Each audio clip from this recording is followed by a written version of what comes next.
Good morning, good afternoon, and good evening. Welcome to this second session of the UNECE Resource Management Week 2021.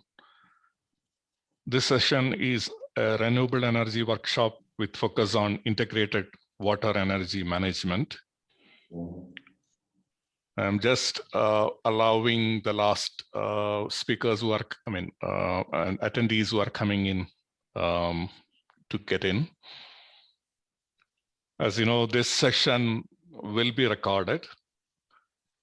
The session will have simultaneous interpretation into English, French, and Russian. Please select your channel from the button or the icon at the bottom in the bottom of your screen with this, which is having a globe-like image. You can select English, French, or Russian from this menu. Participants, please provide your comments, questions, etc. Through the chat box. We hope to have a very interactive session today. You can also provide your comments through the email reserves.energy@un.org. We will shortly share that email on the chat. The presentations and recordings will be uploaded to the website soon. With this comments, I will now hand over to Teresa, who will be chairing this session. Teresa, over to you. Thank you, Harry. Thank you for being here. Good day to everyone. And I will start by opening with some comments to give the framework for the session, for this second session of the United Nations Resource Management Week. Renewable energy resources have the greatest potential of growth among any other resources today. In the green energy transition, integrated management of renewable energy is going to be paramount. Therefore, unlike traditional energy, which usually works in silos with a commodity, renewable energy could have innovative business models which can look into a holistic development of green energy sources. The business models for renewable energy could be disruptive and totally different, a totally different paradigm. Today, we have with us a distinguished panel to speak on this aspect. It's my pleasure to invite Jeremy Webb, chair of the Export Group Resource Management's Renewable Energy Working Group, and Konstantin Gura, chair UNECE Group of Experts Renewable Energy, to give some opening remarks. Konstantin cannot be with us all the time, so I will give him the floor first to speak now to us, to give us his information and expertise about the phase we are passing by, the interesting and the exceptional phase we are dealing with. Thank you. Konstantin, the floor is yours. Thank you, dear colleagues. First of all, I would like to... You are muted, Konstantin. I'm sorry. I'm sorry. I just saying that first of all, I'm glad to welcome all speakers and participants at this workshop. The workshop is based on the progress from the joint session of the Group of Experts on Renewable Energy and Expert Group on Resource Management, EGRM, which looked at our common barriers to scaling up renewable energy. This is a common area for interest between the GRE and the EGRM. Our discussion today will be focused on renewable energy and integrated water energy management. There is no doubt that renewable energy is essential and decarbonizing key sectors of the economy and can strongly help to fulfill the climate change obligations of the Paris Agreement, as well as to achieve the Sustainable Development Agenda 2030 and its goals and targets. However, the role of renewable energy has to be considered in a holistic and integrated manner. Today, choices related to management and use of energy, land, and water are typically taken in isolation and without adequate consideration of the intersectoral implementations of planned developments, which may be positive or negative. This can result in painful intersectoral trade-offs and makes it more difficult to find collaborative solutions. All UNECE countries are faced with this challenge.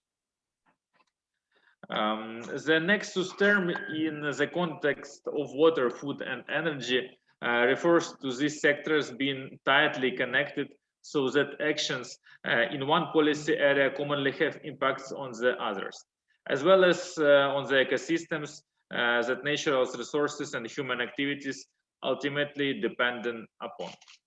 The key to shift towards sustainable development lies in the strategic decisions we will take regarding natural resources, which need to be better valued and more responsibility managed. A nexus or cross-sectoral approach to managing common resources could greatly enhance water, energy, and food security in UNECE countries, including by increasing resource use efficiency, capitalizing on regional complementators, and improving natural resource governance. One of the outcomes of the joint session of the group of experts on renewable energy and the experts group on resource management last September was the agreement that the groups should work together to prepare and issue a joint study on the benefits and challenges for governments applying United Nations Framework Classification, UNFC, to renewable energy projects and resources. Such a study would serve to highlight the alignments of UNFC with the Sustainable Development Goals. A concept note was reviewed by the EGRM Technical Advisory Group and submitted for consideration by EGRM on 26-30 April. This concept note reviews applications of the UNFC to renewable energy and the extent to which resource classifications might benefit reporting of resource-related risks and opportunities by renewable energy projects developers to financiers, regulators, stocks exchange, and the public. It is intended to build informing decisions on energy projects and their wider impacts, including economic, social, and environmental implications of projects. The more detailed study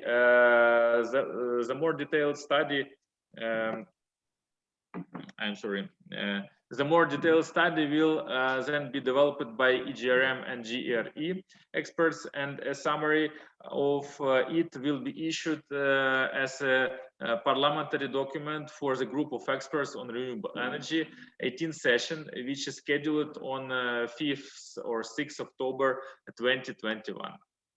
The fundamental question is the following: how UNFC can help to scale up renewable energy investments and subsequently the uptake of renewable energy. The joint EGRM and GRE efforts is intended to support policymakers who should actively engage private sectors and actors and ensure that they are committed to developing sustainable and bankable projects.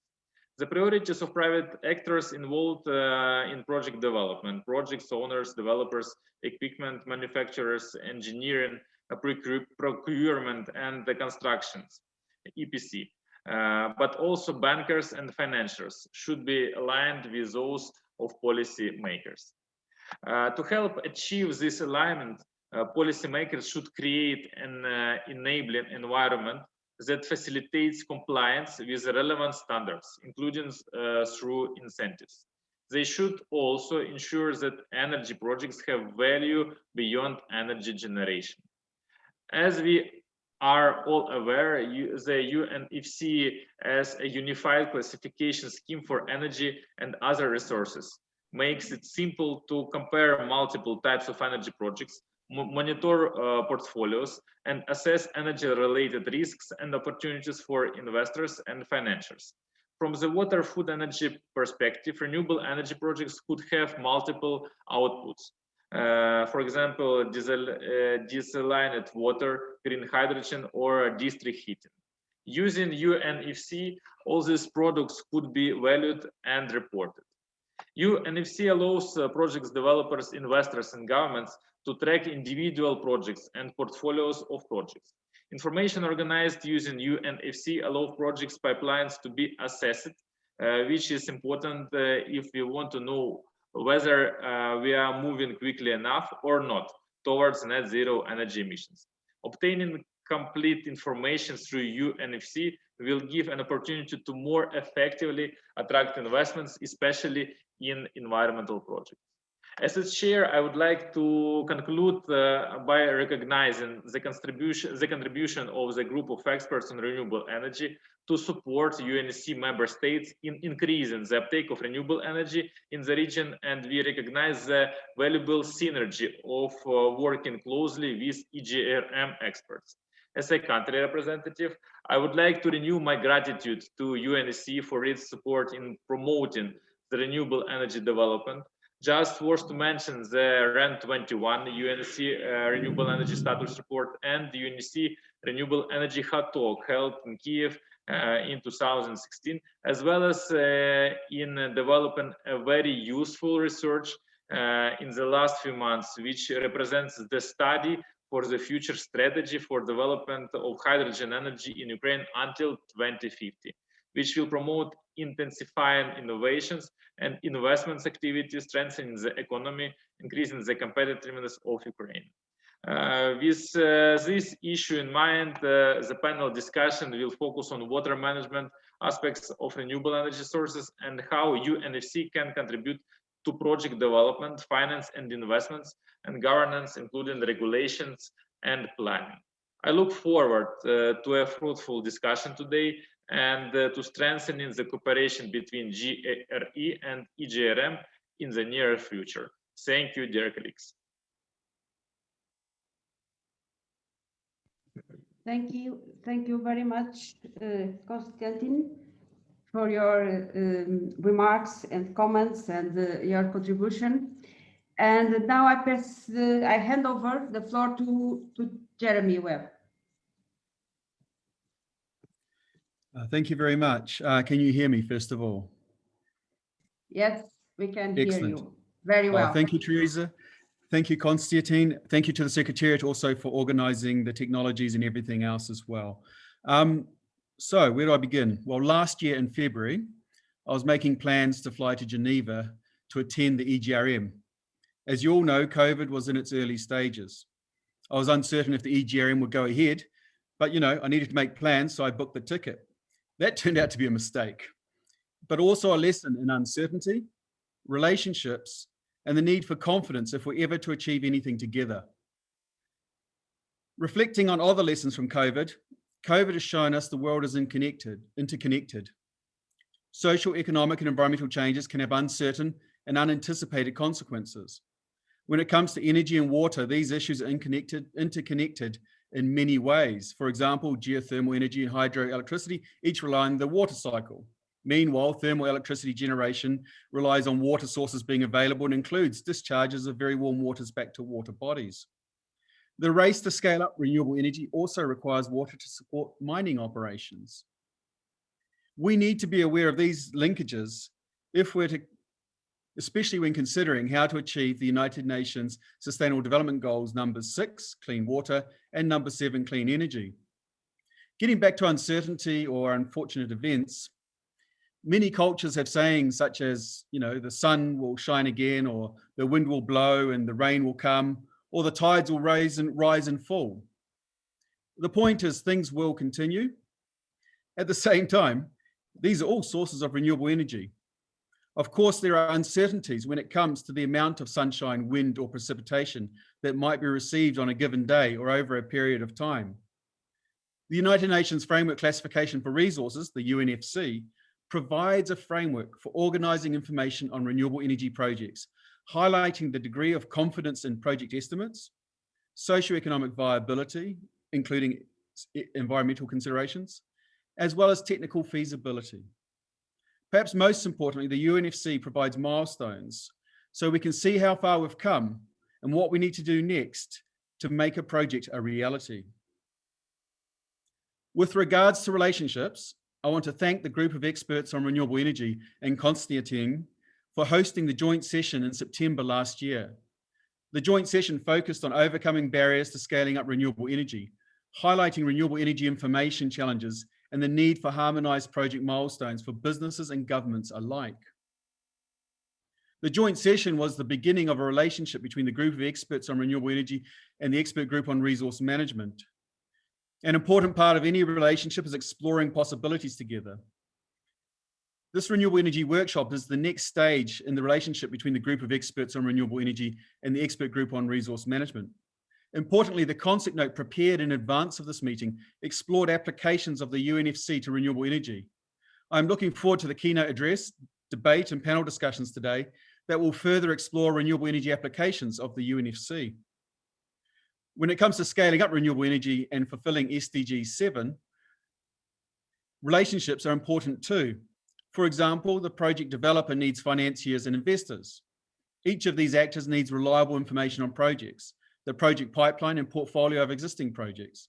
Likewise, regulators and policymakers need information on projects and portfolios. The UNFC can play an important role ensuring information shared between actors is clear and reliable. Lastly, I want to mention confidence. The UNFC includes the degree of confidence in project estimates, such as the amount of energy that can be generated over the lifespan of a project or expected revenues. Reliable information creates confidence when it comes to making decisions. Furthermore, we need confidence if we are to work together with our partners addressing global challenges and scaling up renewable energy. I personally think the UNFC has a special role in building confidence. Why? Because the UNFC organizes information, making uncertainties and assumptions clear, giving actors from business and government confidence in their decisions. I very much look forward to the rest of the workshop exploring the UNFC and its applications. Thank you, and back to you, Chair Teresa.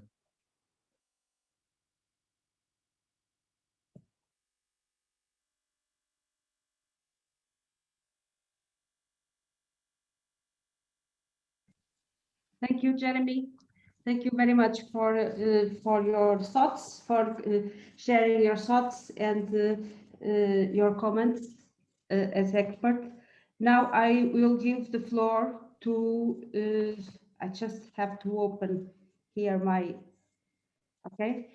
We have with us our keynote speaker, which will talk us about under the title Fast Track Energy Transitions Pathways to Wind Race to Zero and Emerging Information Needs.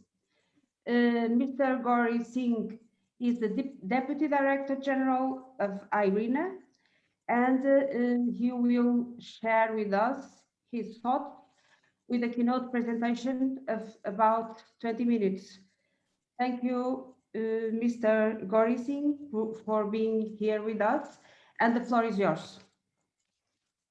Thank you so much, Teresa, and thank you so much for inviting me to this very important resource management week. And I'm really happy to be amongst all the experts who are working on the UNFC. I would like to actually start my my address by taking you all through the World Energy Transitions Outlook, which is a flagship for IRENA. And in this year, what we've done is we've worked through the 1.5 degree centigrade scenario. And I would like to first present this and then maybe say a few things in the context of the UNFC and why it's extremely important as we go ahead.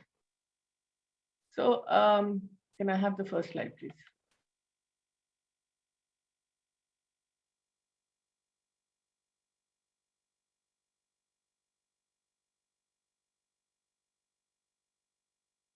Science is clear.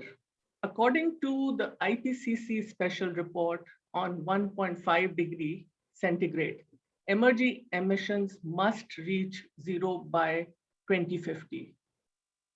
What this means is that 45% of global greenhouse gas emission must be reduced by 2030. Despite having a clear evidence of human-caused climate change and a widespread support for the Paris Agreement and the prevalence of clean, economical, and sustainable energy options, energy-related carbon dioxide emissions have increased 1.3% annually on an average over the period of 2014 to 2019. Of course, last year was very different because of the pandemic, but where the emissions declined by 7%, but it was clearly an outlier. We are now entering a decade that will define whether we have a fighting chance of keeping temperature rise to 1.5 degrees. And this reality is becoming clear to many. Despite the ongoing health crisis, the economic difficulty, countries, regions, cities, companies continue to make very ambitious commitment to climate change and net zero strategies. In the last few years, what we've also seen in the energy sector is that it started to change in very promising ways, enabled by supporting policy and innovations in technology systems. Renewable power technologies are dominating the global market for new generation capacity. And if I may say so, one of the bright sparks of last year was the resilience that renewable energy actually demonstrated by having a deployment of 260 gigawatts, which is a record because normally in the last decade, it hadn't really reached more than 200 gigawatts. This renewable energy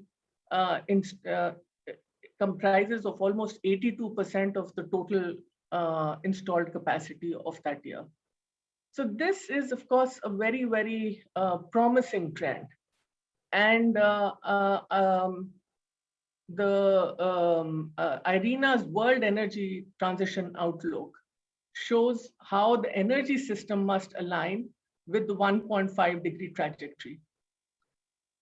I will stress here that this pathway is not easy, but fundamentally, the energy transition can be a great vehicle, not just for decarbonization, but also for a new economy that's inclusive, prosperous, and resilient. The 6 main strategies will comprise of renewables, energy efficiency, electrification, green hydrogen, and also modern bioenergy with CCS. There will be a small amount of fossil fuels, but these are going to be renewables, energy efficiency, and electrification are going to be the main pillars of making this energy transition happen. The 1.5 degree pathway, which has been worked out by IRENA, prioritizes the technologies that are available today, while also taking into account critical technologies under development and also innovation, so that they can be deployed at scale by 2030, making a meaningful shift towards net zero energy system by 2050. We see that with these strategies, they will provide the bulk of carbon dioxide abatement by 2050. If I could have the next slide, please.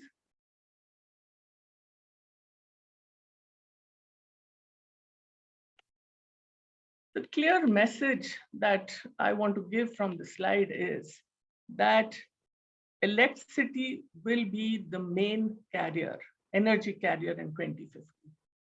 What that means also is there will be nearly the renewable energy share in electricity today is 25%.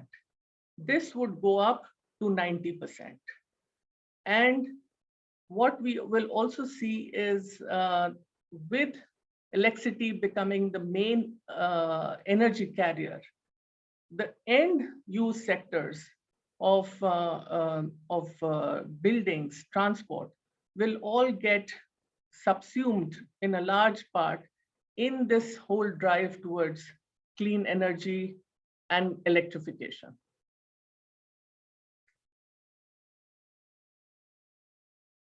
This shift is also being catalyzed by low-cost renewable power, and we will also. I also want to highlight that we also consider hydrogen to be a key solution in industry and transport. IRENA envisages green hydrogen as the major energy carrier and cost competitive. We expect it to be cost competitive with blue hydrogen by 2030. If I can move to the next slide, please. What I want to show here is that the financial markets are also making the shift. If you look at the S&P Global Clean Energy Index, you can see that it actually gained by 138%. Whereas the Standard & Poor Energy Index, which is largely fossil fuel dominant, lost by 37%. What this shows is that the financial markets are also now very much aligned to what's being talked by the leaders of our major economies for making the shift to net zero. And this is actually a very important shift that is happening that will get amplified over this decade. The next slide, please. So what is important is not the direction, which is very clear, but it's the speed and the scale at which this energy transition will happen. Our analysis shows that with the planned energy scenario, and by planned energy scenario, we mean taking into account what the countries have currently got as their energy strategies, and also what they have committed in the NDCs.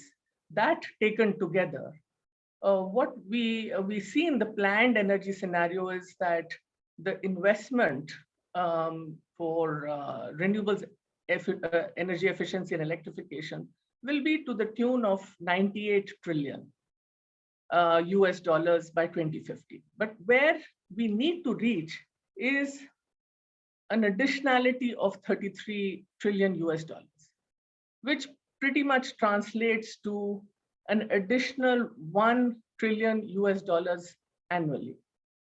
And this shift and the scale that is needed is extremely critical if we want to move fast and with the speed that we envisage to be able to reach net zero by 2030. Government funds, including short-term stimulus, recovery funds, can leverage private investments by a factor of 3 to 4 times. They must be used strategically to guide investment decisions towards energy transition priorities. The UN Secretary General stressed a few days ago that we cannot continue to invest in polluting technologies such as coal, especially in the power sector, if we want the fighting chance to limit the temperature rise to 1.5 degrees. This also means that $24 trillion of planned investments have to be redirected from fossil fuels to energy transition technologies. So what I also want to stress here is that the emerging energy system is not just a fuel replacement. It's a new energy system based on decentralized technologies that takes advantage of digital solutions and allows for the participation of many actors. And this now brings me to my final point. And could I have the next slide, please? That energy transition can no longer be limited to discussions on technology choices and mitigation efforts. Policies to support the growing deployment and integration of renewable energy must go hand in hand with measures to ensure that industrial and other economic capabilities are aligned with development and climate objectives. Labor market measures can help create well-trained workforce to ensure people find jobs. And our last annual jobs review shows that there are 11.5 million people that work in the renewable energy sector. Investing in this transition will create 3 times more jobs than fossil fuels for every $1 million of spending. At the same time, social protection policies are also essential to allow fossil fuel workers to retrain and develop new careers. Combined, these policies support the structural shifts while making sure that people and communities can thrive and that economies are more inclusive, just, and resilient. So I do want to highlight here that the discussion that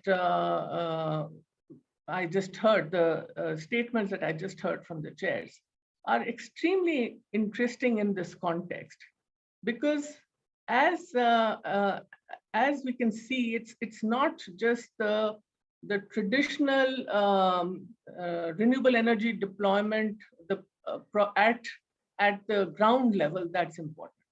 What's becoming more important is the end use sector. That's extremely important if we really have to make that shift.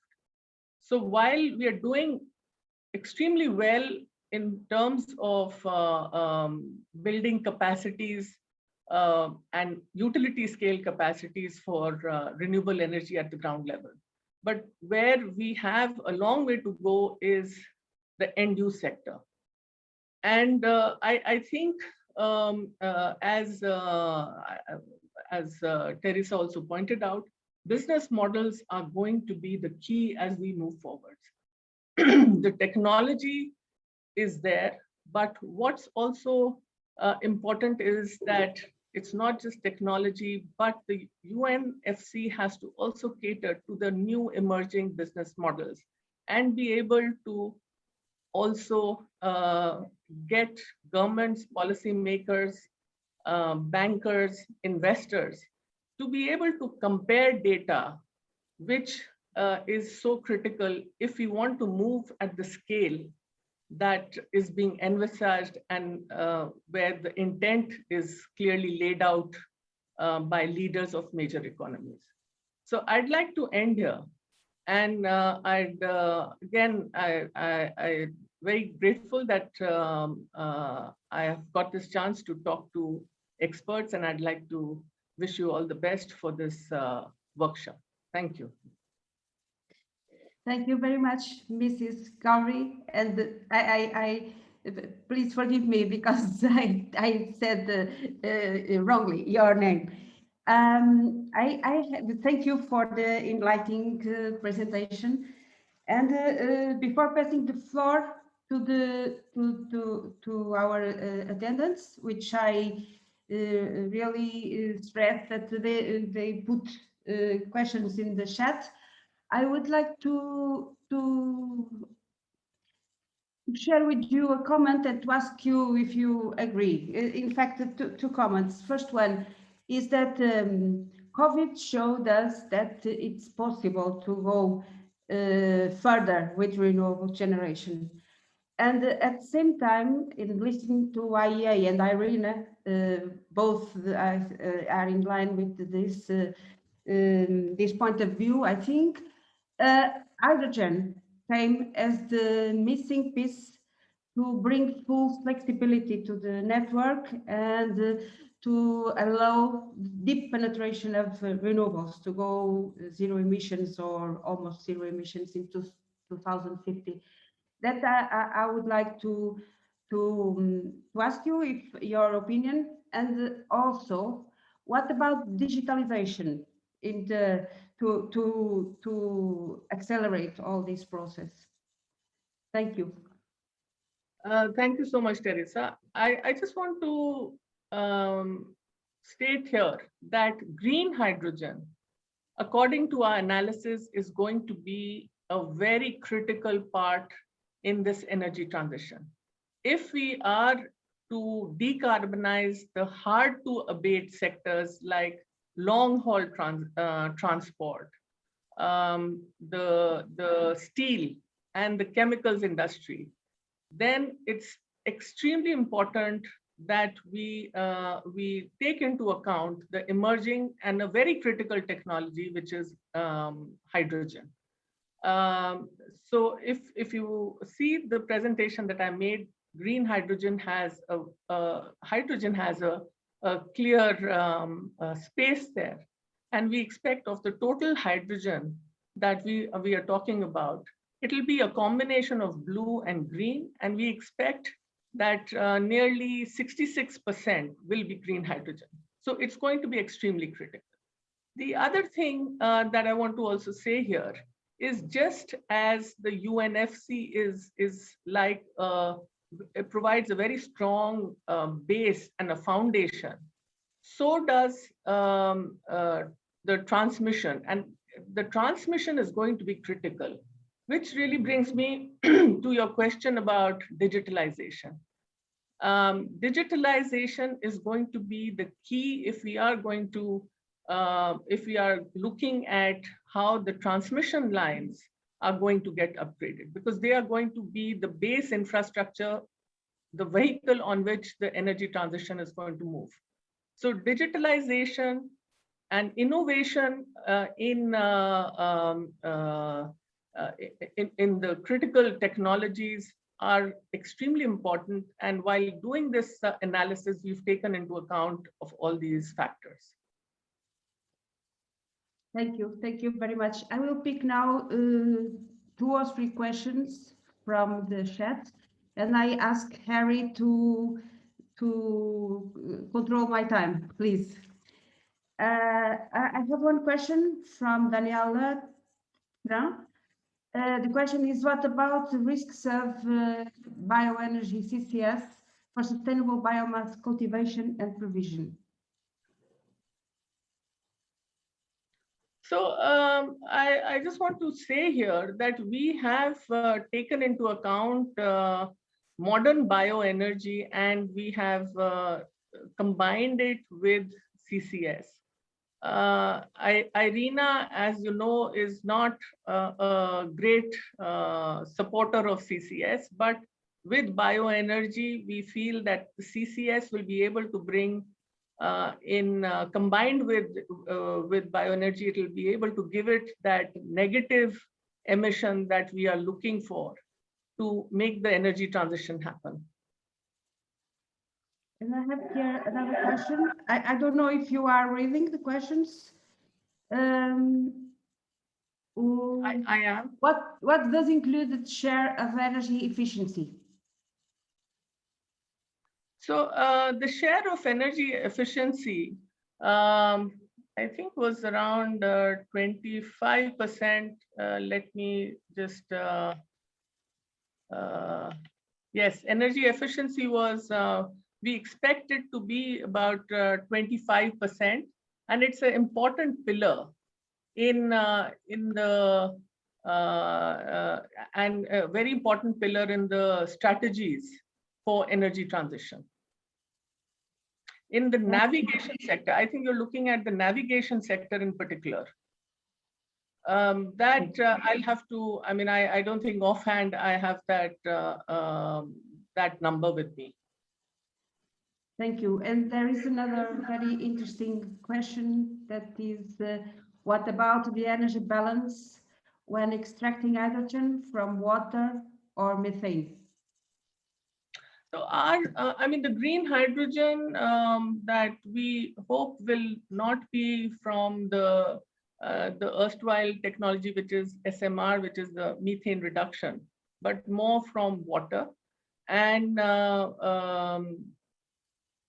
in terms of what exactly the energy balance would be, I think if I could come back to you and give you that sense, but the energy balance is, to my understanding, as compared to methane, it'll be better. Okay, thank you very much for your presentation here today.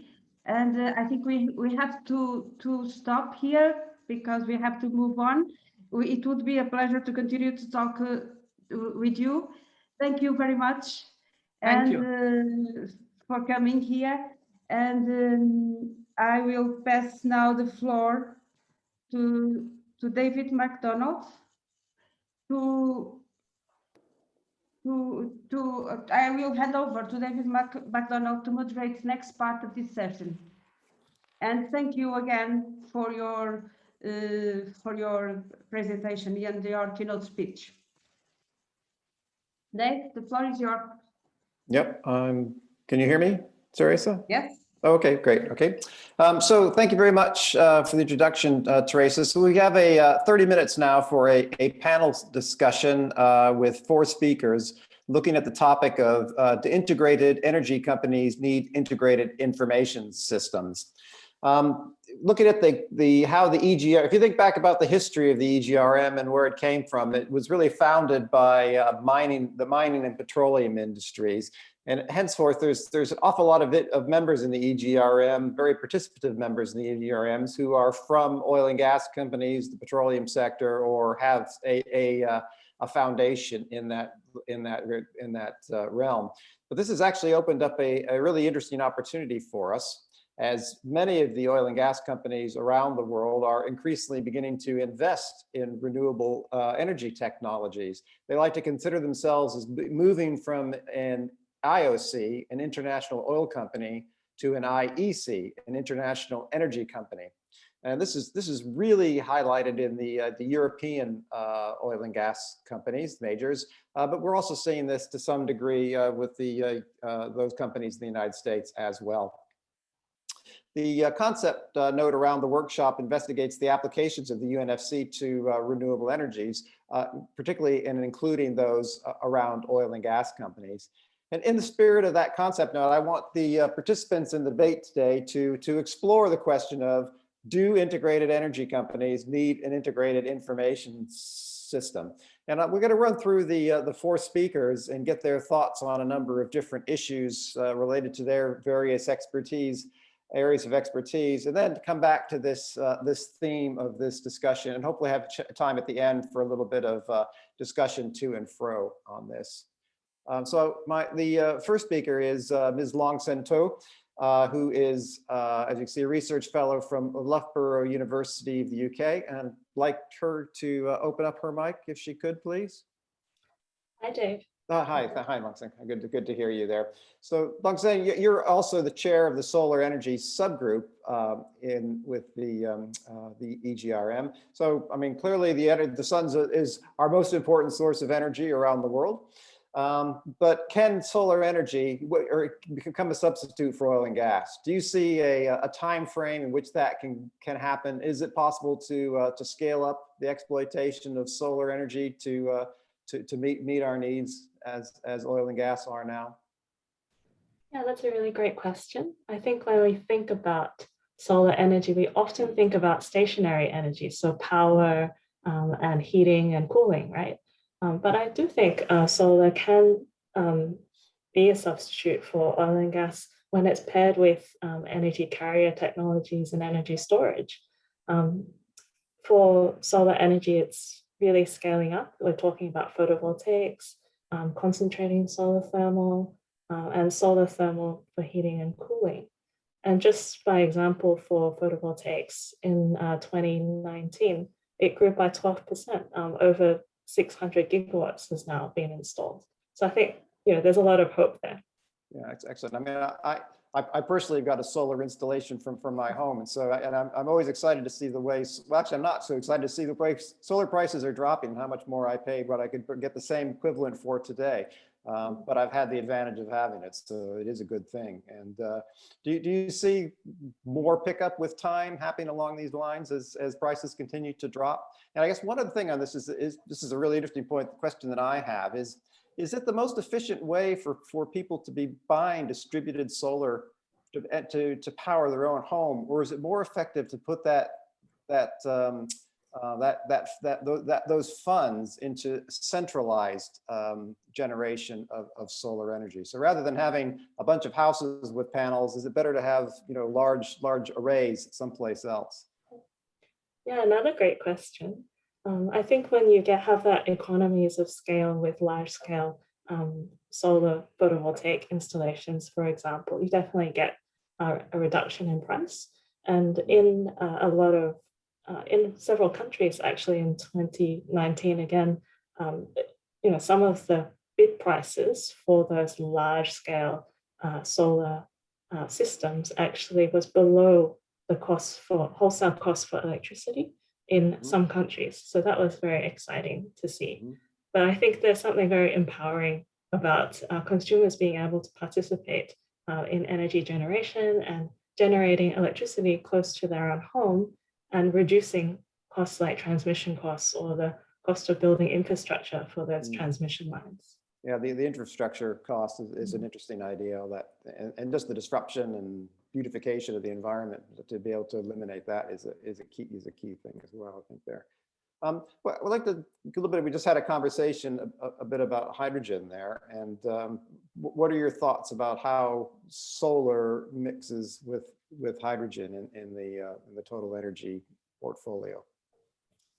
Yeah, I really enjoyed the presentation from Ms. Singh from IRENA, who mentioned renewable energy, energy efficiency, and hydrogen as well. And I think it's quite important in terms of the cost reductions that are happening with solar energy to have these kinds of carriers coming online. So some countries are in fact positioning themselves to be net exporters of renewable energy by exporting things like hydrogen. So I think that's quite exciting to see. Yeah, excellent. And then, as I said, I would kind of end up here by coming back to this earlier thought of is what value do you see in having integrated energy information systems? What will be the outcome of that? Will it help the uptake of solar, or how do you see the impact? Yeah, absolutely. I think, in answering the question, do integrated energy companies need integrated energy information systems? I think definitely yes. And something like the UNFC is really exciting.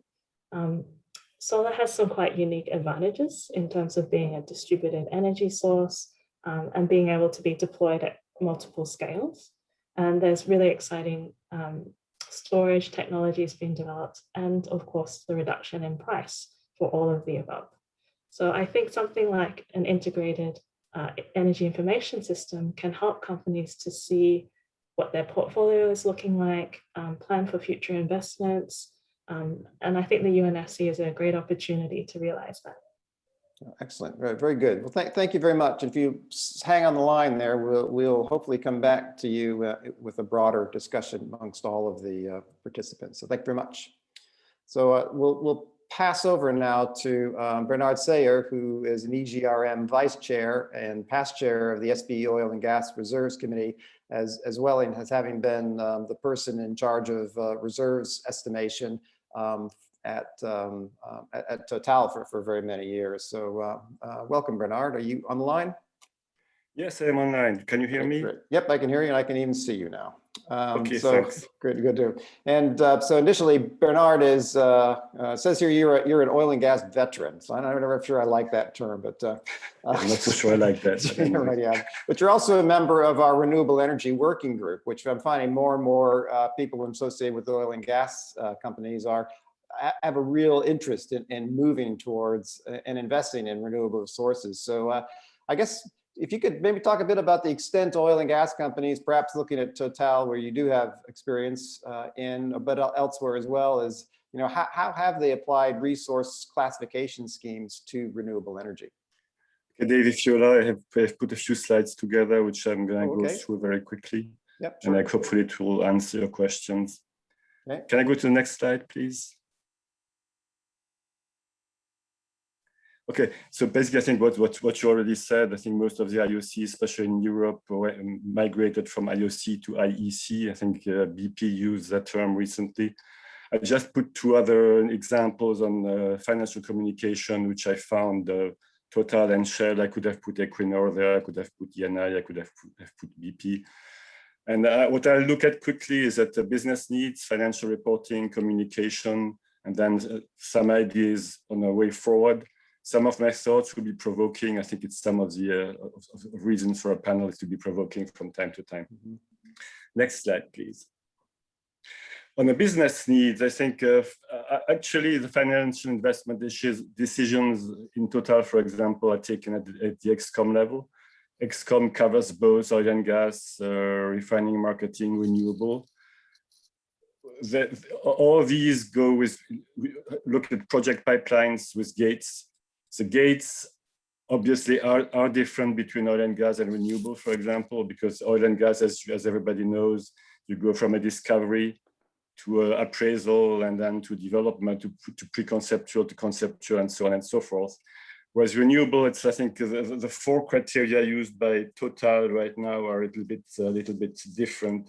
You need to have the land, you need to have access to the grid, you need to have permitting, and you need to have a tariff market. So again, the gates exist, but they are different. One other point which is important is the economic criteria are specific for each type of project. So I took an example of hurdle rates. I think it's part of Shell's presentation. Obviously, you see for the upstream, the hurdle rate now is 18%, whereas for renewables, the hurdle rate is 10%. So again, business needs are different depending on the branch. So maybe then the question is, do we actually need a common system?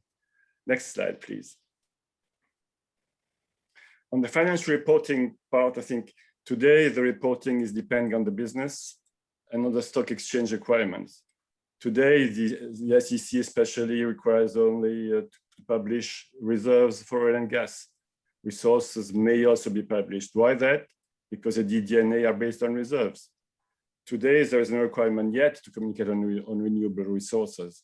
So as you will see in my conclusion, maybe one point would be to force the stock exchanges to have the stock exchanges force people to communicate on renewable resources. That would help basically have a common system. Next slide, please. Communication, that's an important point because as I showed in my first slide, the IEC communicates significantly on renewable today, both to the investors and the stakeholders, including governments. Basically, why do they do that? They need to show that they walk the talk. Everybody talks about renewable now. They need to show to everybody, or NGOs and so on and so forth, that actually do something about renewables. However, one major critical point is that you don't have any homogeneity in the data presented. Typically for upstream oil and gas, you use production reserves, resources in barrels of oil equivalents or MMCF equivalent. For renewables, it's a big can of worms because sometimes people show capacity, sometimes people show production, which actually occurred from a real production. Capacity, you don't know if it's capacity, gross capacity, if it's net capacity. The split between installed and to be installed exists. And sometimes I think Total showed some forecasts in petajoules for the future. So now that I've set the floor, next slide, please. what are the needs? So I think if we want to convince people, so it's suggestion for way forward or how to convince IEC to adopt UNFC.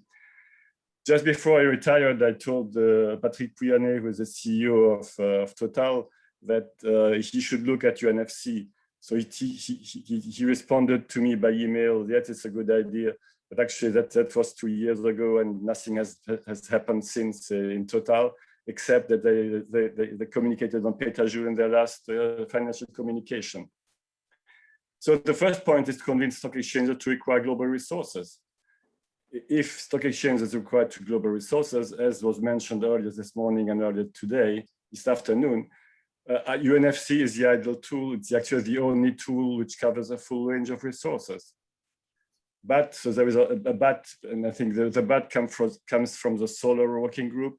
Maybe we need some simplification. Maybe we need sort of 2D UNFC, which would be easier to communicate with rather than the 3D box. 3D has its advantages. I don't put that in questions. Just for communication, 2D might be easier. The second point is we need to define a common communication standard, and here also there is a lack of standards. So again, UNFC or UNRMS could be a good force to propose something. Typically, capacity is different from future production, and the other point which is important, I think we need to work on as the EGRM is a standard of conversion of the products into comparable unit. How do we go from a barrel of oil equivalent to a petajoule? It's not that easy, actually. If we do all that, an integrated information system will be needed at corporate level to ensure integrated communication now and financial reporting eventually if the stock exchanges push for that. Again, you don't necessarily need fully detailed information system into different branches. I think you can easily map typically oil and gas may still use PRMS, but you'll map easily PRMS into UNFC. That's pretty easy to do. And last point, again, which was addressed this morning, for me, UNFC and UNRMS needs to be expanded beyond just resource volumes. Today, UNFC is focusing on resource volumes. What you actually would need is what I put ISO long-term plan data. We need some profiles, we need some costs, and so on and so forth. Yeah, absolutely. Really, really good, Bernard. Are you still there? It looks like you've... Hello?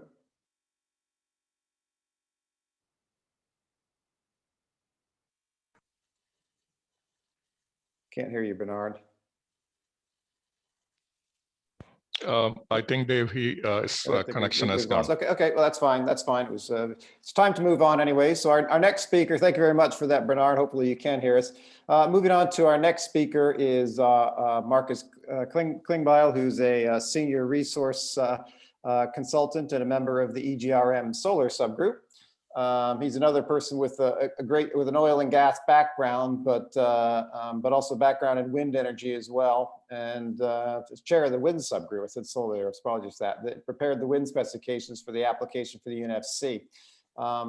So Marcus, I guess for yourself there is a couple of questions around integrated energy companies. One of the key issues we have is around capital allocation across the portfolios for renewables and non-renewables, and what criteria should integrated oil companies make use of for capital allocation?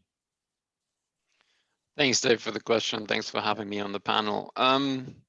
So when integrated oil companies look at capital allocation, partly it reflects currently essentially their aspirations in terms of where they want to go, in terms of how much capital they want to set aside by sector. So that's more sort of an absolute term. But when you bring it back to the UNFC and you look at EFG axes, they are essentially represented to an extent already, I think, what many of the companies do. So for instance, I know many of the companies use, by examples, in its economic evaluation, carbon prices. Even although carbon prices or carbon taxes of some form are not necessarily mandated everywhere, many of the companies do take those into account. So there is some sort of form of economic recognition in terms of what oil and gas does to the environment ultimately by including a carbon tax. Where it gets a lot more nebulous and where there is really no clear metric is, for instance, when it comes to the socio and environmental acceptance, the E axis of UNFC. Those are things that are very difficult to put into a metric. Everyone will have a different view on how to do it. But at the end of the day, when you really boil all of that down to is for IOCs, IECs, it comes down to return on investment, shareholder return. And that is very much a financial metric. I think the challenge for us here as a group of experts and from representatives from many institutions is how do we turn return on investment into something that represents also the economic cost that is associated with fossil fuels and the benefits that come particularly from renewables. Yeah, very interesting. I actually, Radislav Vukas has a question or a comment earlier on in the chat there, talking about the differences of how public and state-owned companies might address some of these issues of integrating data into information systems. I think that's an interesting question to ponder as well. I just curious as people start to invest more and more in renewable energy. So the question, we certainly see activists saying we should stop drilling for oil and gas, but these resources are used. Oil and gas resources are used for far more than just energy production. It's used for feedstock for petrochemicals, fertilizer for agriculture, and food production, and in fact in the United Kingdom, the largest user of single-use plastics is our National Health Service, and I certainly don't want them to suddenly have to be finding another resource for that, particularly in these times. Just do you have any thoughts on that? So the use of oil and gas for pharmaceuticals, or whether it's plastics or whether it's agriculture, is not exactly my area of expertise. But ultimately, when you look around, the technologies exist to ultimately replace oil and gas. The question is, how economic are these alternative technologies, and at what scale can they be deployed? Additionally, the needs for these various products, let's say, is different in different parts of the globe. You can certainly extract, for instance, from green hydrogen, you can make fertilizers, right? The technology has been around for a long, long time. The question is, again, deployment at scale. When you though look at the various prognoses, whether it's, we just saw IRENA, whether you look at the IEA, you look at many of the IOCs themselves make their own projections, the energy mix in all of those projections still shows some form of oil and gas in the future. Where they differ is the amount of percentages oil and gas occupies in those mixes. So we all have our different views of it. And ultimately, I think no one necessarily says that we have to eliminate completely oil and gas, but ultimately achieve a net zero system. But is it technologically possible? Yes. It comes down to the practicalities, again, of scale, which is sort of a very common theme I hear just even today here, and also what Bernard said, the scale of deployment ultimately, and the economics associated that will really drive to what extent we will substitute oil and gas with other forms. Yeah, and as you point out, I think that's one of the real powers of the UNFC and an integrated information system would be able to compare and contrast different investments, looking at the entire cost of a project, the entire benefit of a project, to be able to make those choices, to where you suddenly get to the tipping point where, well, yeah, actually we need to be fully investing into renewables at this point. Indeed. Yeah, and again, just to come back, this is a bit of a loaded question, of course, but what's your thought on the need for an integrated information system for an IEC? I'm very much with Bernard, and we have not conferred about this previously, just for the record. So I do think that a system like the UNFC will ultimately, of sorts, will be adopted, because there will be a need, such simply because IOCs, but then particularly also NOCs, who hold much, much larger oil and gas reserves than all the IOCs combined, they will need to talk with the stakeholders meaning primarily here governments and society at large. And we need to find a communication platform by which we can compare on a somewhat like-for-like basis how is the transition unfolding? Are we doing things fast enough, and where are the opportunities? But similarly to what Bernard had said, where does the need really ultimately come from? And I think their governments play a crucial role in expressing that need in terms of seeing from a national level, where's demand, where's supply, where are the various feedstocks or the sources coming from, and which technologies do we need to push, which projects do we need to push forward. I think that will be the biggest impetus to deploying something like the UNFC at large scale, and then make all industry participants use it in that dialogue with governments and society at large. Yeah, really good. I mean, do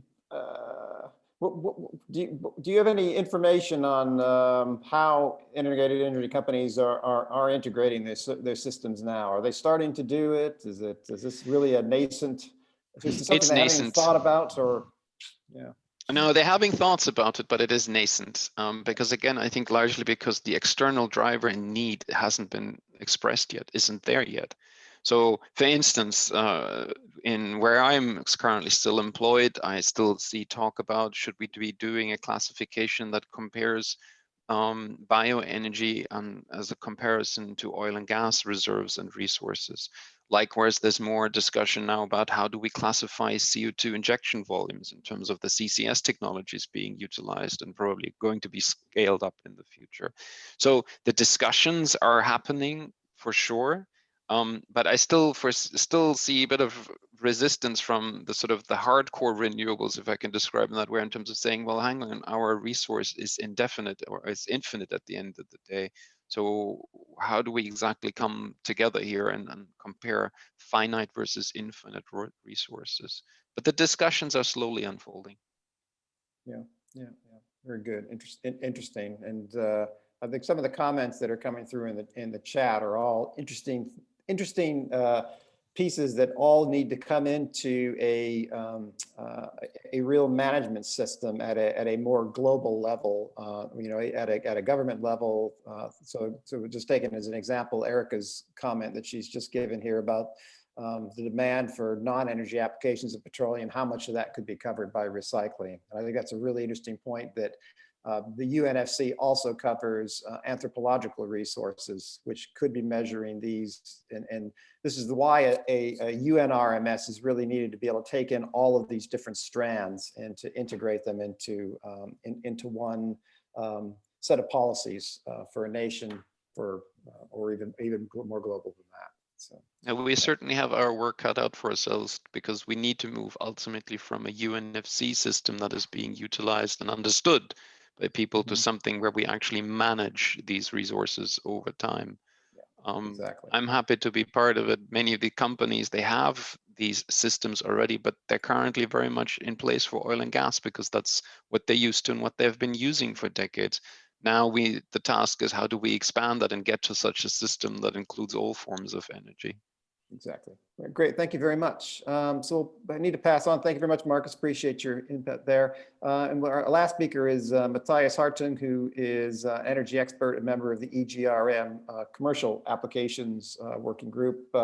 Mathias is a member of the Solar Energy Subgroup and Commercial Working Group. And he's also a specialist when it comes to information systems used within oil and gas companies. So I think he brings an interesting perspective on this question about the need for integrated information systems. So Mathias, to you really is, so what's the next step? So I'm an IEC, I want to put something into place. How am I going to do this? How do I actually go ahead and integrate my information? Oh, fantastic question, Dave. And by the way, very excited about the discussion that we had so far. I'm happy that you have me on the panel. But just as Marcus and Bernard said, we didn't check notes before, but I think we're repeating each other very strongly. For me, the next is really, let's adopt, let's get going. The integrated information systems exist, they are present. In the oil and gas, many people know it about is a hydrocarbon resource management system, but it's much more expanded and it reflects what the UNFC has done and what the UNRMS is going to do. So what we have probably not done enough in the UN is having a dialogue with the end users of a UNFC and basically presenting what the good work that has been done by expert groups and presenting in the light of the end user, if you like. So having that dialogue more and adopting the UNFC, the framework is presented, the tools are ready, if you like, the centers of practitioners and centers of excellence are ready. So we can actually adopt it now and make this a reality. So I would think integrated information systems for the needs of companies, integrated energy companies, but also for policymakers and for the finance industry alike, are all present. And what I want to say is, I think Marcus and both Bernard and Marcus said it, of course, in the end of the day, it's about revenue, return on investment.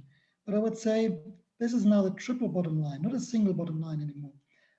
Companies will need to report not only on the return on investment from what they got from their shareholders and from the finance industry, but they also have to put on the bottom line how well are they doing on greenhouse gas emissions and other impacts on the environment, and how well are they doing within the societies in which they operate. And so those three components need to come together across a mix of energy choices, resource types and choices investors and companies have. And to combine that to make it like for like comparable on these three bottom lines is what an integrated information system can do and will do. So I think the time is up to adopt. And I think what is next is two things we need. One is the clear incentives by policymakers. I think the industry has, and that's not only for the energy industry, industry by and large has a phenomenal power to solve problems, but they need clear framework conditions. So what do I mean is policies need to set out incentives and penalties for emitting greenhouse gas emissions and greenhouse gases like CO2 and methane and others. If those conditions are very clearly set and they are reliable, then there is enough certainty to look at what projects make sense and which projects don't make sense anymore. If we then have also standards in terms of reporting standards, not only in the financial world, but also on the sustainability axis and on the social inclusion axis, on the just axis, if you like, then we will also be able to put this into the equation. And then you can report on triple bottom lines and you can show how well are you doing. And for that, we need clear, globally accepted, adopted standards. I'm very much looking forward to Friday morning, where at 9:30, Lee White will present on the IFRS, the International Financial Reporting Standard, what they are thinking and planning to do in terms of supporting sustainable finance and sustainable reporting. And I'm also looking forward to the Commercial Applications Group on Thursday morning at 10:30 Geneva time, where an integrated information system will become live and being presented to those that are interested.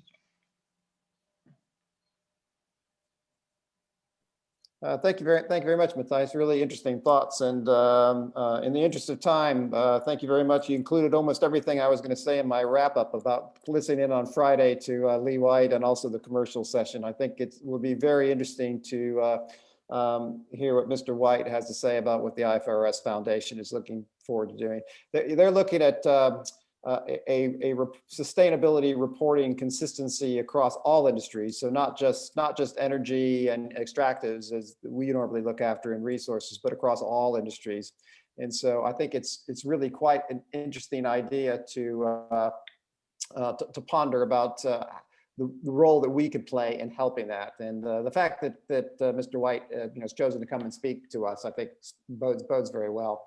And one other thing you did mention, Mathias, is that I'm not sure if you were on this morning, but one of the things that we are looking at doing is refreshing the vision or mission of the EGRM. And one of the areas we're really looking at going forward with is to reflect on what is the call from our stakeholders. So rather than, I think up until now, we've been a bit of a push. As you know, we've been commodity experts and we've been pushing what we think the stakeholders need.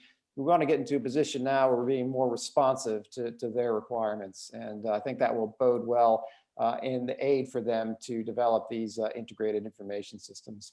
I think we've had to train them. We've needed to give people the idea that, yeah, this is a good thing to have. But now that that's starting to get out there, we need to get exactly specifically what they want to have. So, yeah. So you want me Any to comments? answer? So Pardon me? happy to answer that. Oh, okay, go ahead. So I think, yeah, and that's a panel, so let's be a bit more provocative. I think the UN in its past 2 decades has done a phenomenal work on per resource type and doing all the bridging to a common umbrella classification scheme and resource management system in the going that combines and harmonizes across. So the UNFC is, for me, the only system in which you can compare and contrast different resource types across energy, not only energy, also minerals and water and anthropogenic and all of that. So you can actually compare and contrast those investment projects at a project level.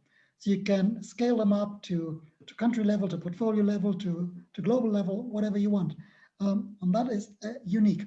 Now, what we may have not done enough is to say, let's look at this from an end customer point of view, if you like. We have been pushing and say, this is UNFC, why don't you use it? And quite frankly, I think we want to be further than we are today. So I think now it's not time to talk, but to listen those integrated companies, what they actually need, and get together with them and make adoption use cases to show this actually is in their benefit and is in exactly that what they're looking for at this moment. Right now, I heard we don't know which standard to use. We don't know how to compare apples with pears. We have different resource types and we're trying to make it work. The UN has built a tremendous expertise in integrating this, but we have not effectively communicated this from an end user perspective. So I think what we can do is step forward here towards to join us and to be together. Yeah, thank you very much, Thijs. That was actually a really good summary for our session. So I'd like to thank all 4 of the speakers, Longsen, Bernard, Marcus, and Matthias for participating today.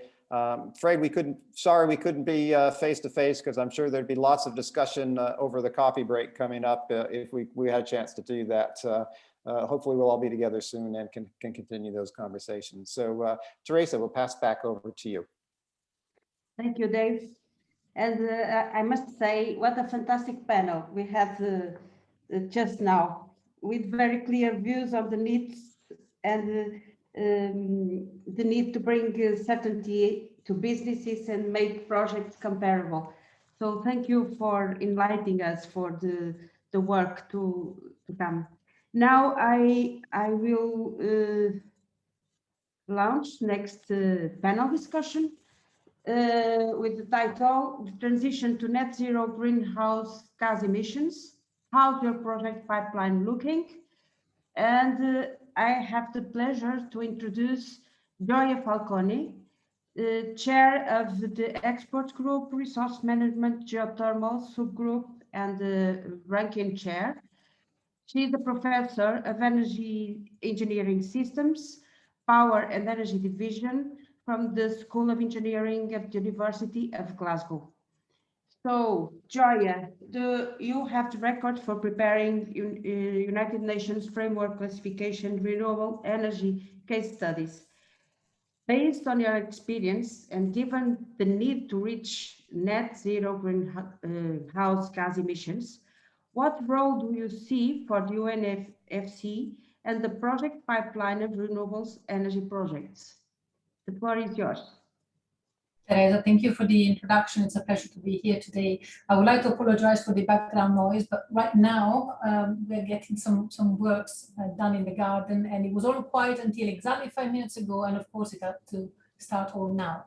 Hopefully you can still hear me okay. Well, Mathias has made my job easier because he has already concluded his talk by stressing that the UNFC is indeed the only tool for the classification of all energy and mineral resources today. And more specifically, we delivered renewable specifications back in September 2016, and then after that, we followed with the geothermal specifications, bioenergy, wind, solar, and wind specifications. And at the moment, there is work ongoing for the development of hydro and marine resource specifications. So I think that's acknowledged by everyone out there. And I would also add that this work that has now been done to bridge across different types of energy resources has also positively challenged some of the language that was originally in the UNFC. And it has also contributed to the UNFC that we have today following the 2019 update. So we do have now a tool that equally encompasses low carbon energy projects, allowing for a full energy portfolio to be assessed. Of course, I would stress, however, that UNFC does not currently capture the greenhouse emissions associated with a given energy project. So not only do we not have a current currency, let's say, for translating the energy content of a project across the different types of commodities, but we also do not have currently a way of capturing the CO2 or greenhouse emissions within UNFC. And even if we decided to do it tomorrow, well, it's not such a straightforward task, because to begin with, there is no universally accepted method for reporting carbon budgets. There are already today best practices that range from production-based to consumption-based calculations of CO2 emissions on a project-by-project basis. And how should you do your life cycle assessment? In theory, you should include the full project footprint, going all the way from when you do your initial instruction and implementation operations. Someone mentioned infrastructure before. Well, even if it is infrastructure for renewable energy projects, that's going to have a CO2 footprint associated with it. And your LC analysis should also encompass the decommissioning footprint, the abandonment footprint. So the items, the discussions around emissions tracking are really non-trivial. And the maybe one natural progression of what UNFC does today would be to consider how emissions could be brought in the picture, but we have to do that in a meaningful and coherent way. Otherwise, it needs to just be another way of reporting some CO2 figures that may not be really meaningful, as I said. And I was also thinking about what was mentioned earlier on today by UNECE's Deputy Executive Secretary, when he was hinting at the fact that, of course, we always need some carbon on this planet or there won't be life. So I would like to follow up from that to just remind ourselves that net zero is not equal to zero. And net zero operations does not equal to a net zero project overall. There are some industries that have been pushing to make their own on-site sequence of operations net zero, but that doesn't mean that the project is overall net zero. So we must not be fooled by easy claims and statements that we start to read around. And to complete this critical challenge or positive challenge, I would say that going beyond net zero, we really need to start thinking about a sustainable net zero, which encompasses sustainability beyond just emissions. And so if we consider sustainability, we then inevitably have to also consider the possible nexus of relationships between different resources. And I was pleased to read this month the latest report issued by the UNECE on natural resource nexus in the EC region. It's available in on the website. Now, that report highlights the relationships between energy, water, land, food, material, and other inputs. And Dave earlier on already started to talk about the potential nexus between energy and water, and I think that Mathias also followed up on that. So yes, there are already cross paths when it comes to geothermal resources, for example, with groundwater resources, with hydro and marine resources, and even CCS overlaps or crosses paths with water resources when it comes to storing the CO2 in aquifers. And we could make many more examples of these potential nexus relationships. Now, as a group, I think we can all comfortably say that the EGRM fully recognizes this nexus. And I'm sure that we all accept that fighting climate change requires a concerted effort to responsibly account for the natural resource nexus. But the only challenge we are dealing with is how to go from the words or from understanding the concepts to providing tools that can be practically used to make practical decisions in a way that is supported by quantifiable information of some sort. And well, I know we're running slightly short of time perhaps, and I can see there have been a few questions also in the chat for the previous speakers. So happy to respond to any additional questions or comments there is, and I hope that this addresses the question that you raised to me. Thank you. So thank you. Thank you, Joya.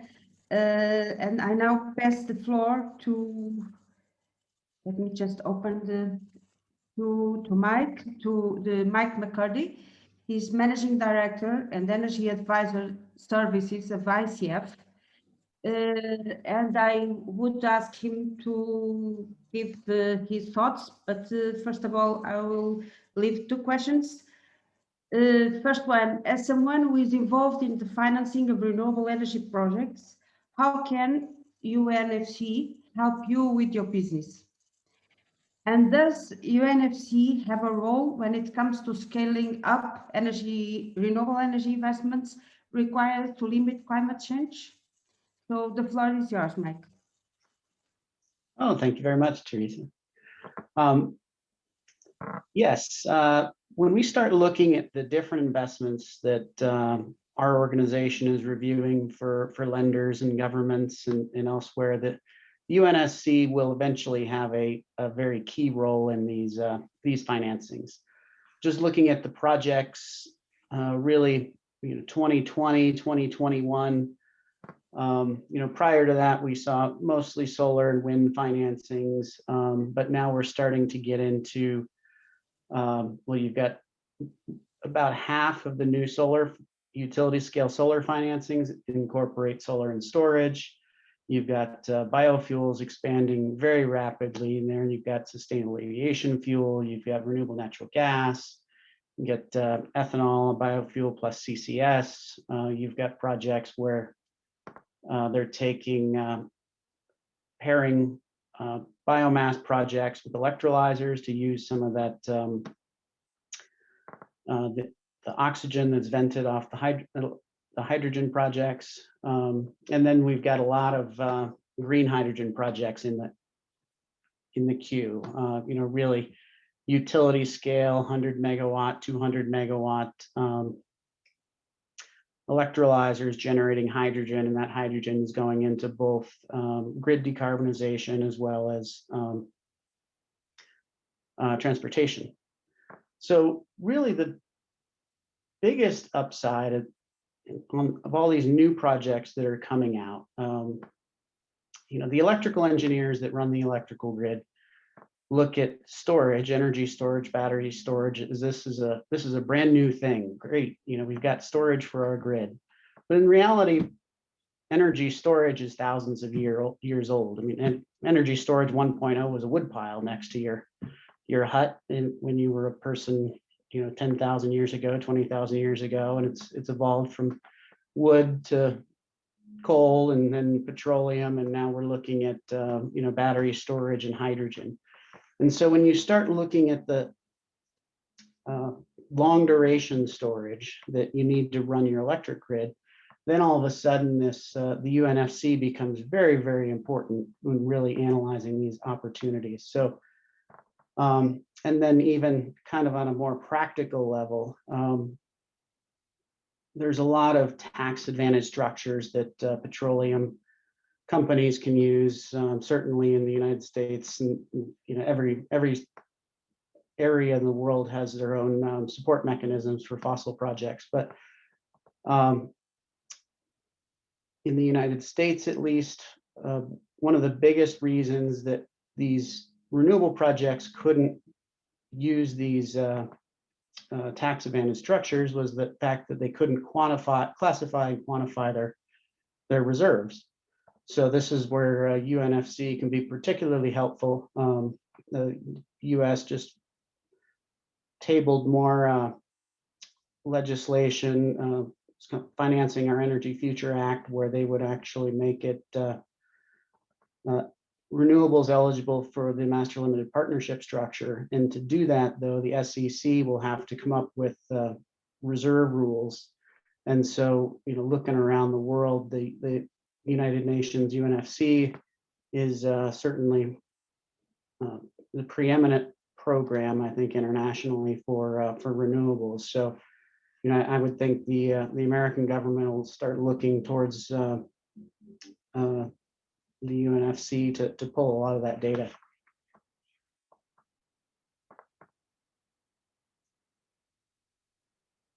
All right, so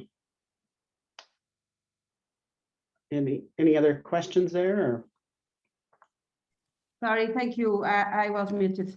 So, what do you think about your experience or not of using UNFC in your projects? We have not used it to date. We did do some work with James Primrose from BP back when we were putting together the bioenergy specification, and BP had classified some of their Brazilian assets under that program.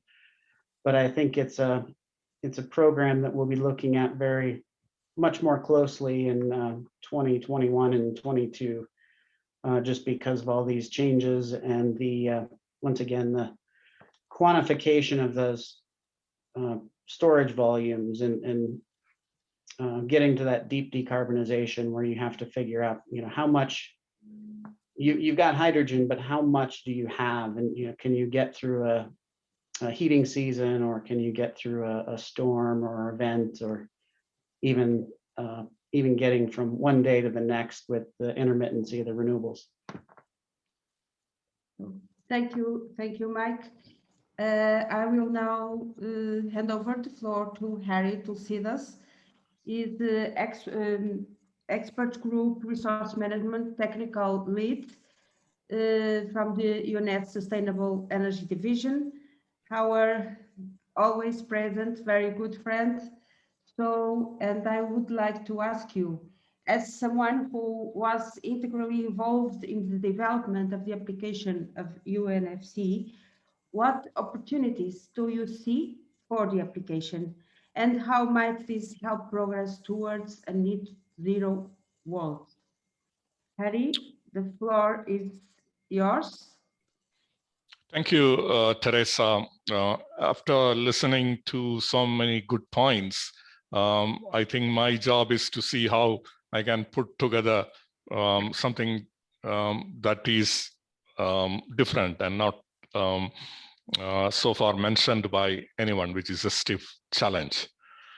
The basic premise which we have in UNFC is that we always say is compare and contrast.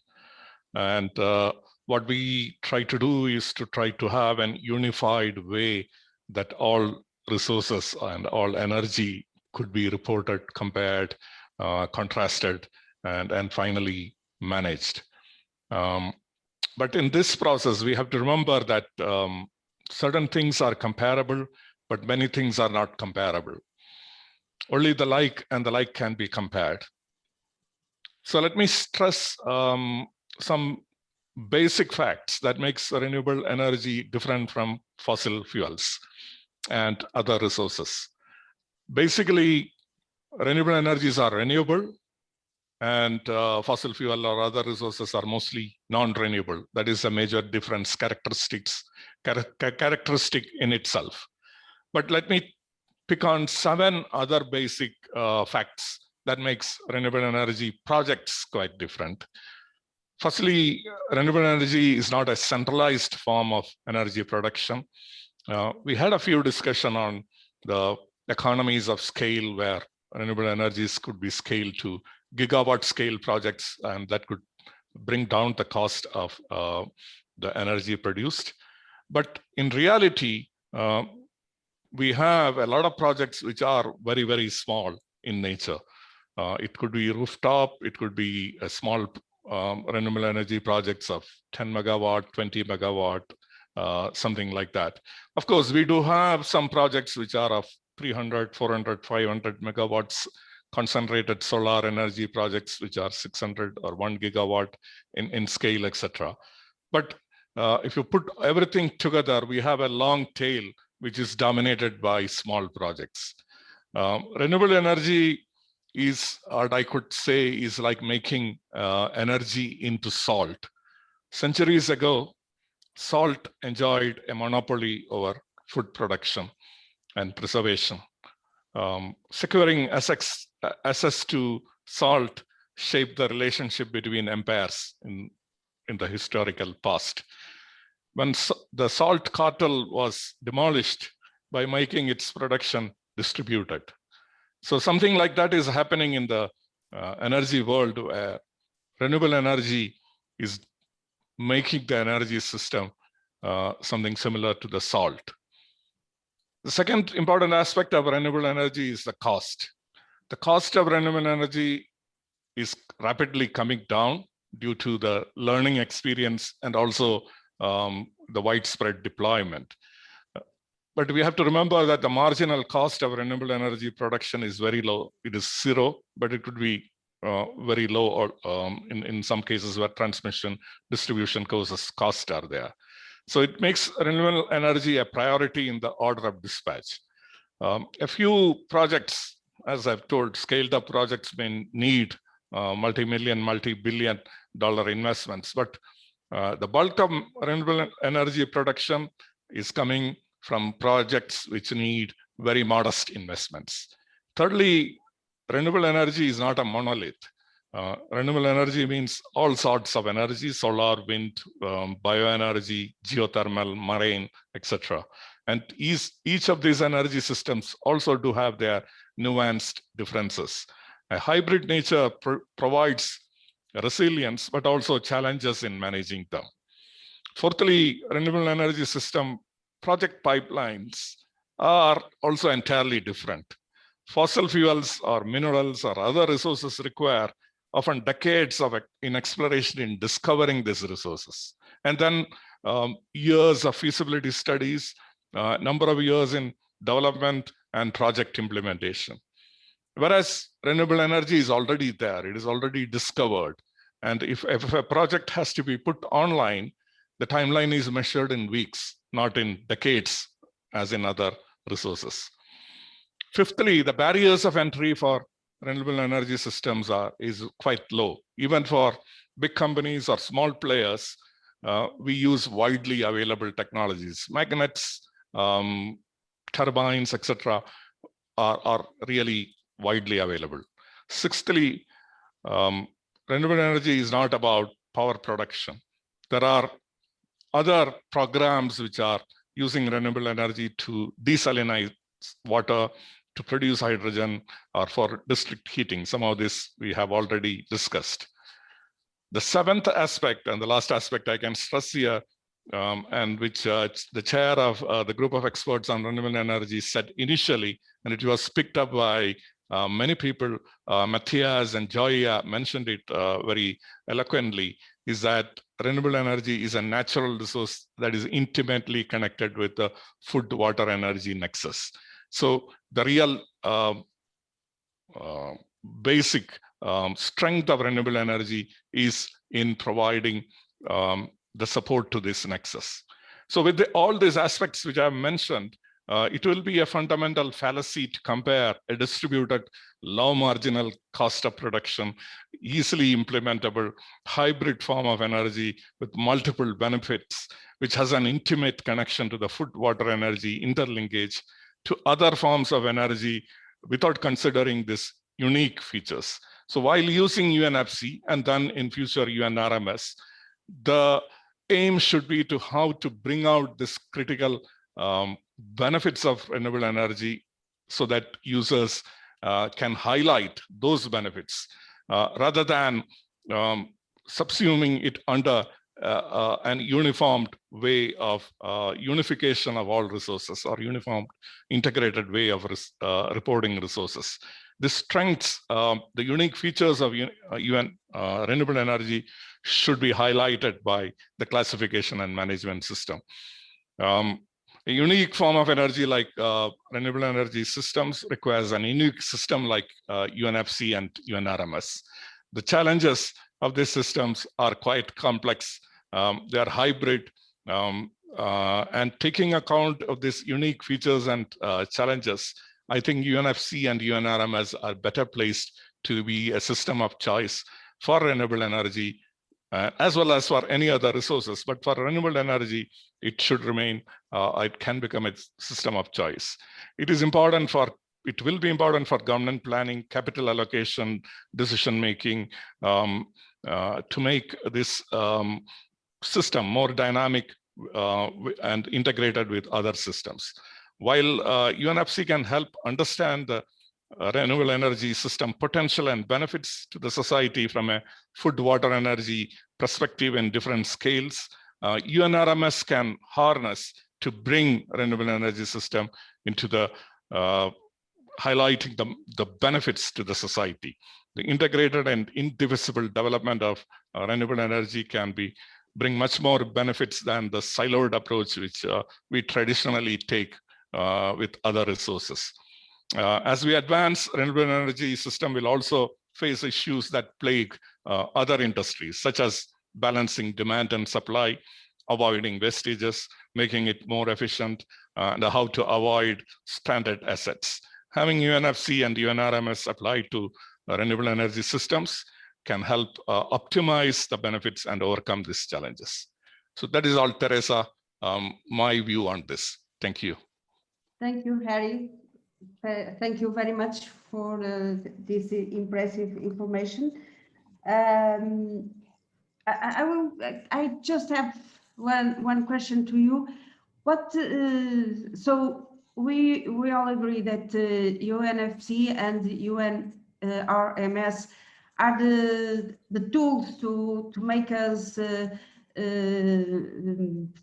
optimal projects, to be able to compare them.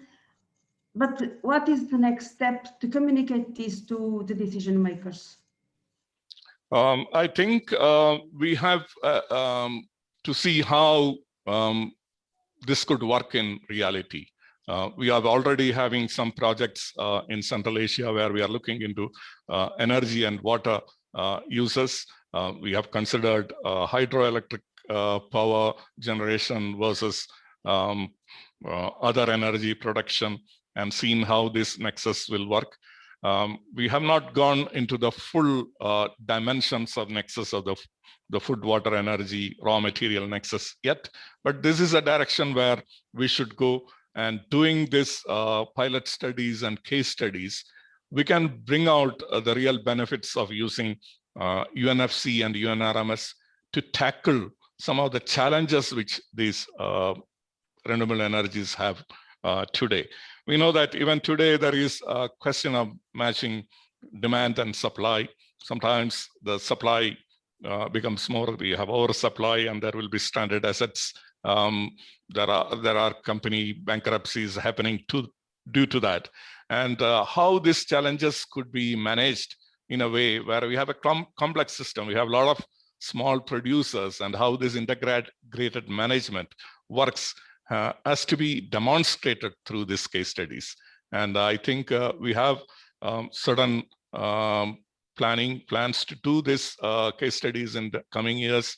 But I will also request all people present here to bring out ideas which can demonstrate the value of UNFC and RMS under such complex, challenging scenarios.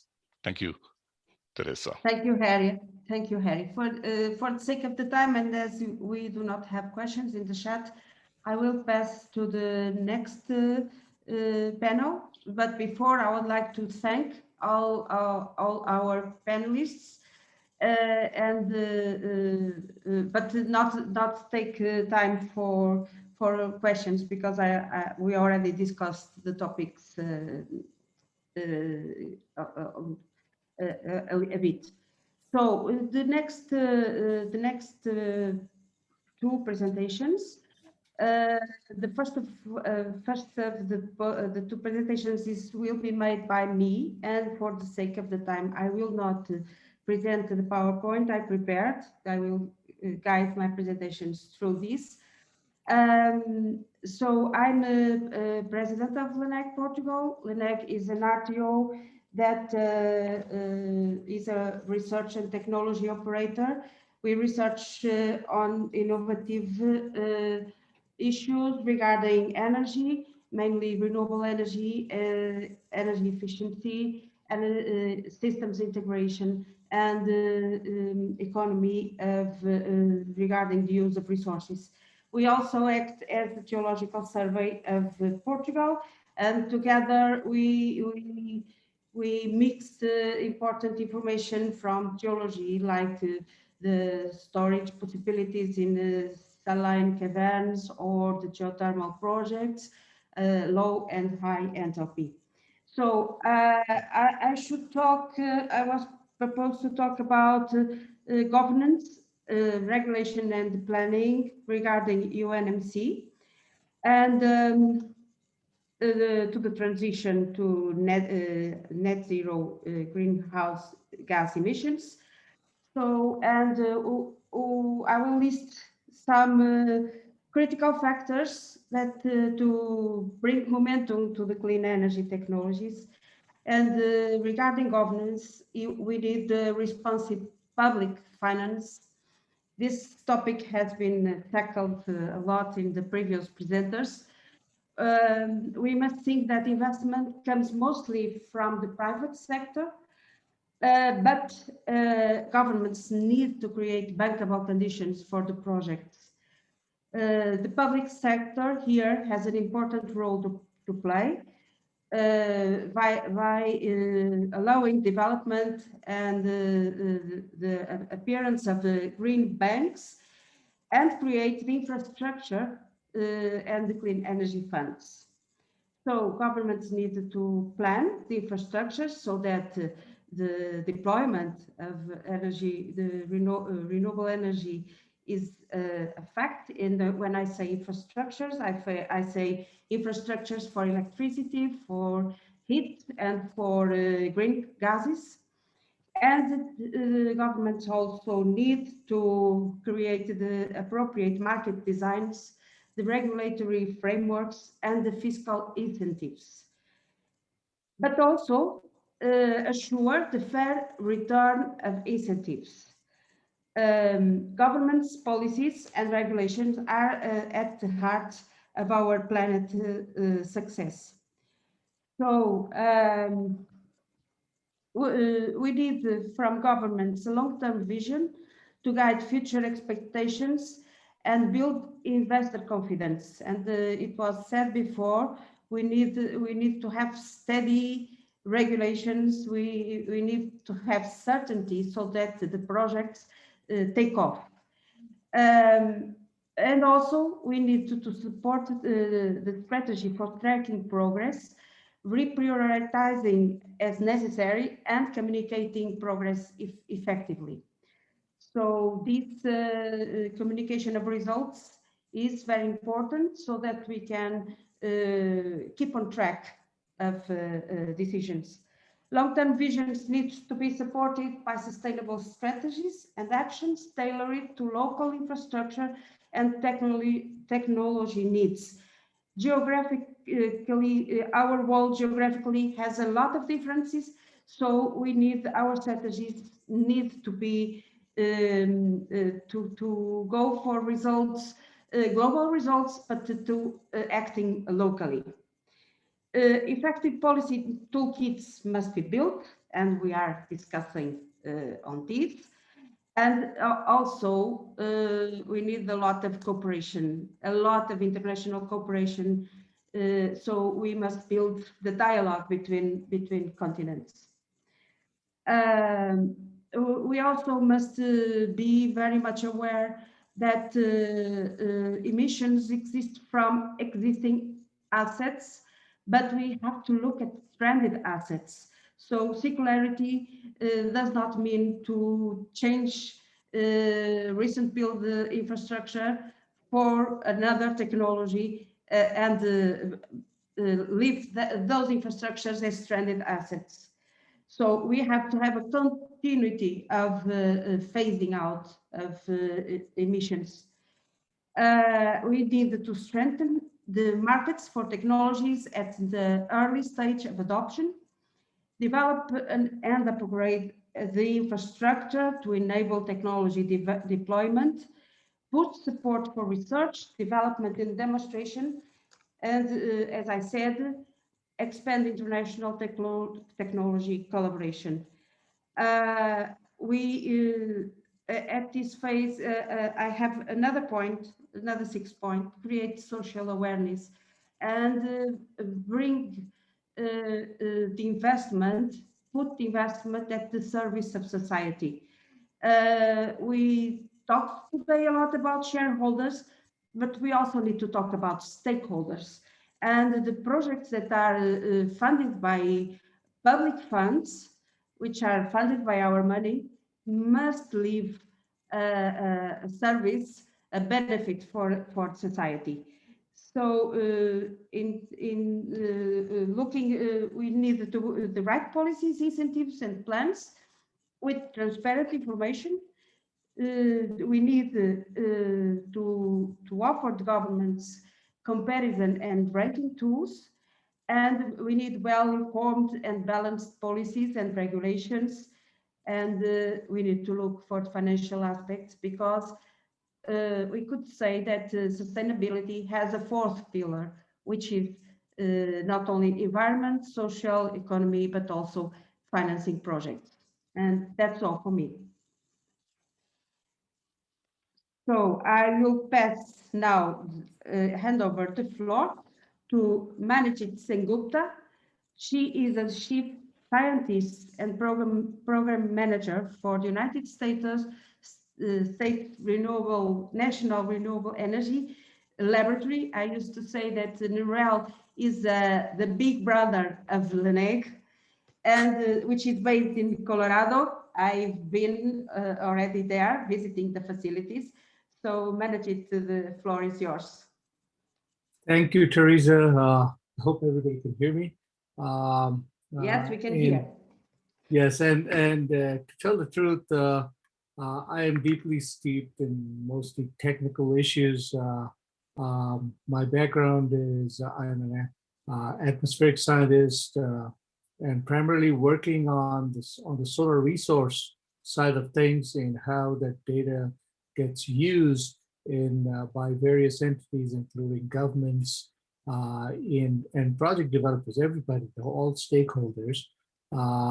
So what we've done here at NREL is produced a lot of data and tools for, and from my experience, what I have found is that when we produce information which is easily available, and the data or the information is of high quality, it essentially reduces barriers even further, right? Like Hari mentioned, overall the barrier to adoption of solar because is much lower, because it's kind of a democratization of the energy systems. That's what's been happening with renewable energy. And to augment it, when we as national labs or national entities provide information which users can trust, what happens is we end up with even higher adoption. It just reduces barriers even further. Example, case in point, I have, we produce the National Solar Radiation Database. We call it the NSRDB, but it's essentially those data not just for the United States, but the solar data for 20 years, which covers from Canada to Brazil. And now we've expanded it throughout the world. And this data really enables countries which could not develop their own public data set themselves, but providing these data sets enables a whole lot of countries all over the world. And at the end of the day, and then there are models which we call the system advisor model, which translates all this data into real project information. Essentially the technical modeling for PV systems, for solar thermal systems. And this model is essentially free, and which enables people to essentially kind of build their own project. So anybody can sit down with the data and the model and do it on the computer. But when we start looking at standardization and essentially, well, when we start looking at utility scale, and we look at system operators who essentially are integrating all this renewable energy into their mix, they're responsible for providing electricity and keep the lights on, essentially, and they have to consider how to keep their systems running as renewable energy, which is more intermittent and but growing in scope as we have so much solar coming into the grid. Essentially these system operators have to do their own plans, and these plans keep evolving over time. Where do you put your new transmission line? How do you plan so that you can get to, say, 30% penetration of solar, 50% penetration of solar, and on a sustainable basis, long term? Solar systems are going to now last 50 years. If you were 20 years, now they're going to go for 50 years. So all of these changes rapid changes have to be somehow standardized into the process. And that's where UNFC comes in. It provides kind of a standardized process. Again, there's this question of, okay, here's the concept, but how do we put it into applications? And that's where I think a lot of effort should go in. How do we look at these different entities? There's, of course, the federal governments who do subsidies and all of it, but then there's the system operators who are trying to balance the grid. And how do we give them examples of how to use the UNFC? I think that is what will become very important and that is what I would end up saying, is that standardization and making something a process reduces barriers, and UNFC is exactly doing that. What we need to do is have concrete examples for different entities as they look at renewable energies from their own people. And I will leave it at that, and I'll hand it back to Teresa. So, thank you, Manajit. I think we must move on because we are it's almost 5 o'clock. Sorry, Charlotte, for not taking the time exactly. So I hand over now to Jeremy, to whom I ask to be very brief in the final comments. Thank you very much, Teresa, and thank you very much, everyone, for the amazing interventions and the incredible depth and breadth of information shared. To keep things fresh, I thought, well, you know what, I'll listen to what people said and I'll create a summary. Seemed like a good idea before the event, but having listened to everything, it's like, wow, how am I going to do this justice? So please forgive me. I'm going to have a crack at doing that in 5 minutes or less. Right. So in terms of, I'll start with the different actors, because each of us have a role in life, yeah? And some of us are from government, some of us are regulators, some of us are from business. And I think one of the key points mentioned early on is we sometimes forget, but society is also a key stakeholder in this. You know, the keynote presentation highlighted the role of government in terms of saying, we're setting a direction, we're putting a stake in the ground with regards to climate change, as well as SDGs. So there's a whole, to a certain extent, there's a direction being set, And what we've seen in terms of what the United States re-engaging with Paris Agreement, that's a very strong reset in terms of signaling where are we going. Under government, there's obviously the planning and the policy sides. The planning side is looking at what resources exist, but also it's highlighted we need to take into account not just what resources exist, but what are the unique characteristics of those resources. Then, of course, under the policy side, there's a whole range of things, but one of the things that was mentioned was, tax incentives and benefits. The enabling environment was highlighted as being very important. And then when we talk about regulators, it's important, of course, in the context of energy to realize that not all regulators are government regulators. The Securities Exchange Commissions and stock exchanges, typically privately owned entities, but they have a very strong sway in what is reported and what is not reported. And in a number of occasions, people highlighted that if the Securities Exchange Commissions or stock exchanges said we needed to report renewables in the same way we did non-renewables, then that would really help push the process along. With regards to business, there is obviously the developers of projects, and increasingly integrated energy companies are developing renewable energy projects alongside non-renewable energy projects. And to the extent to which we can integrate information systems was discussed there. Under finance, things like access to credit, green bonds, the need for banks to be involved. But from the keynote presentation, we've got some very large numbers involved here. We're talking about trillions of dollars investment. So if I recap the numbers, expected between now and 2050, $98 trillion worth of investment. But to do what we need to do in terms of climate change and SDGs and other things, you have to add another $33 trillion to that. That's 1 trillion extra spending per year to make this happen. Clearly, that's ambitious. It's not without, even though that sounds like, okay, that's an additional cost over and above, that money does go into things. It goes into creating jobs and other things. But it was highlighted, we have to be clear that the energy and what we invest in energy is not just for climate change, it's about development. It's fundamentally about, it's a means to an ends.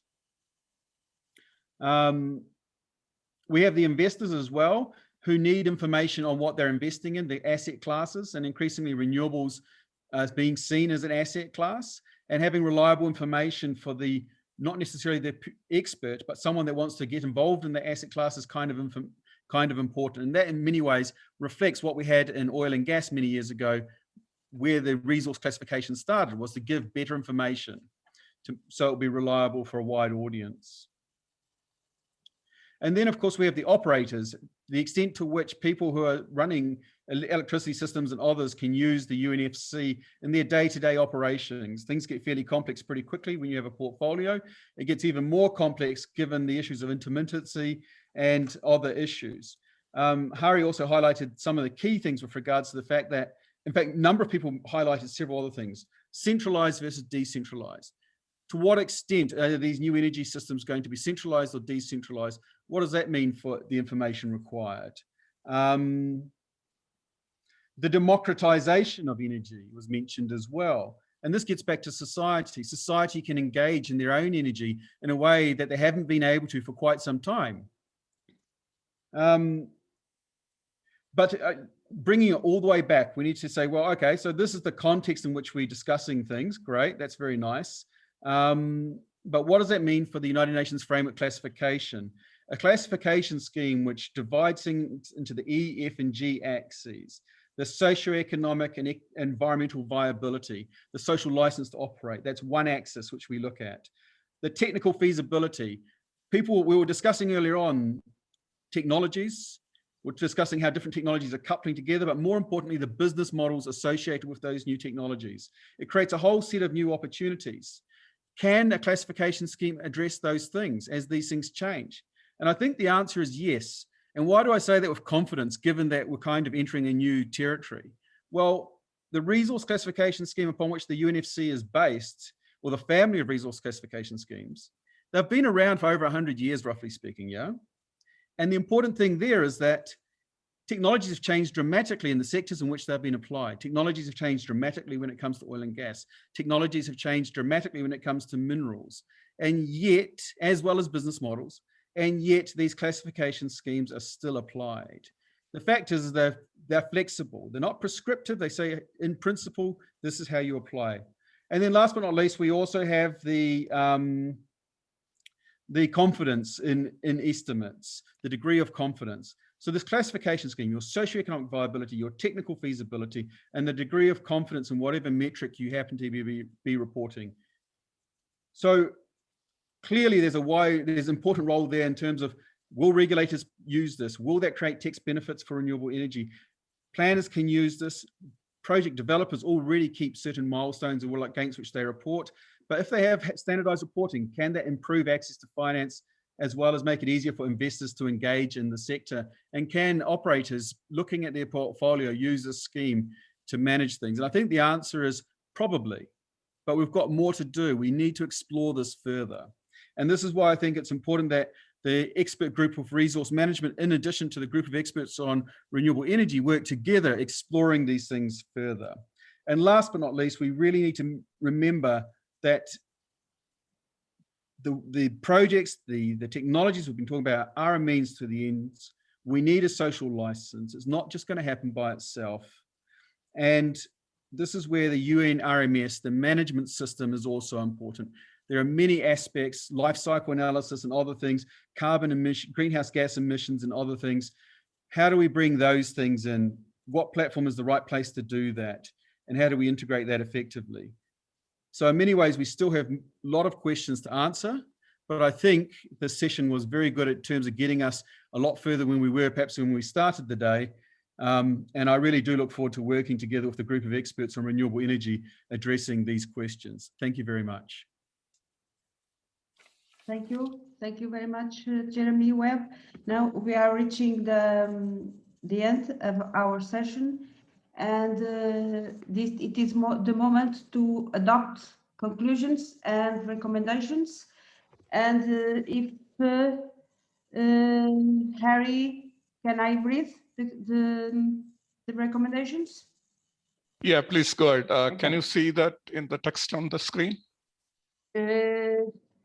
Yes, I think okay. so. Yeah. So the expert group noted the benefits of standardized renewable energy resource classification and management, including renewable energy project development, banking and investment, energy and utilities, including integrated energy companies, regulation and accounting, and government policy and planning.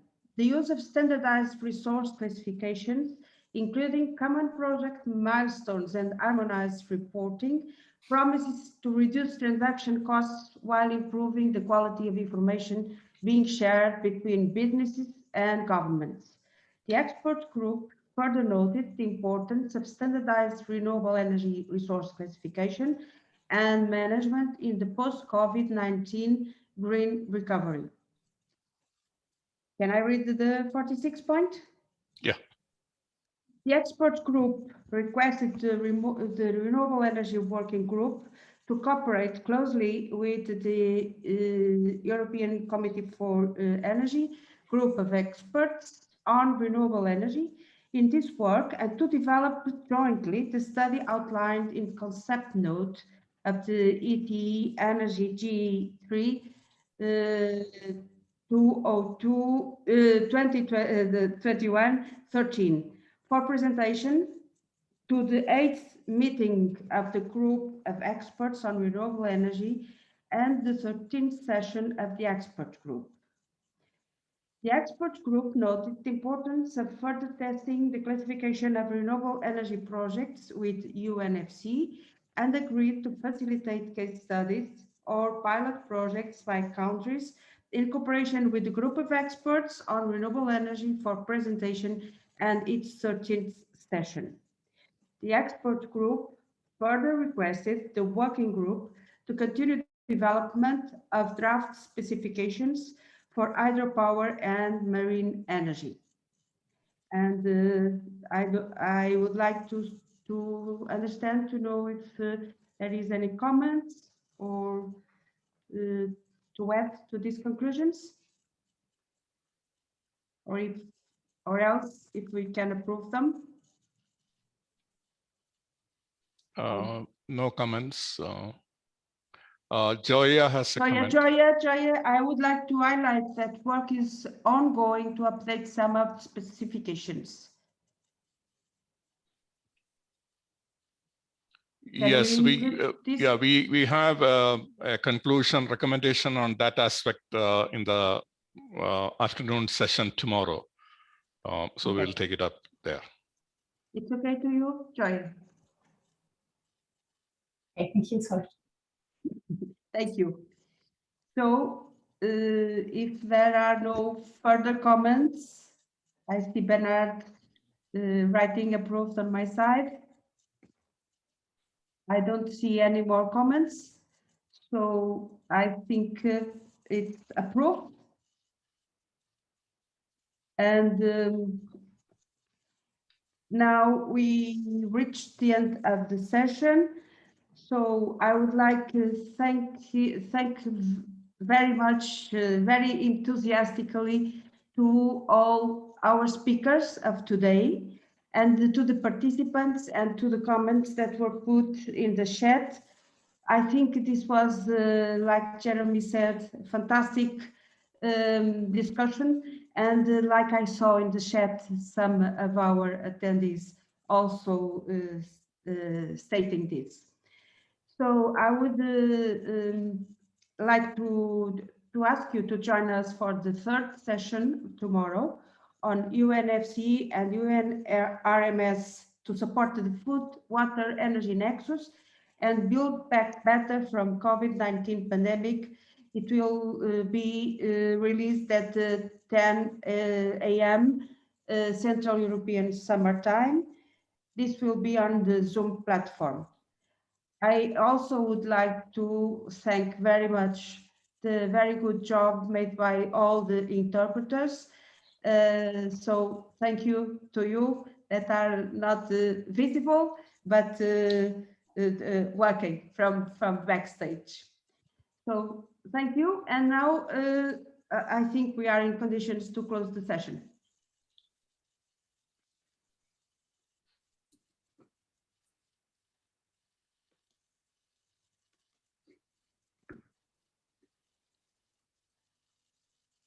So see you tomorrow. Thank you.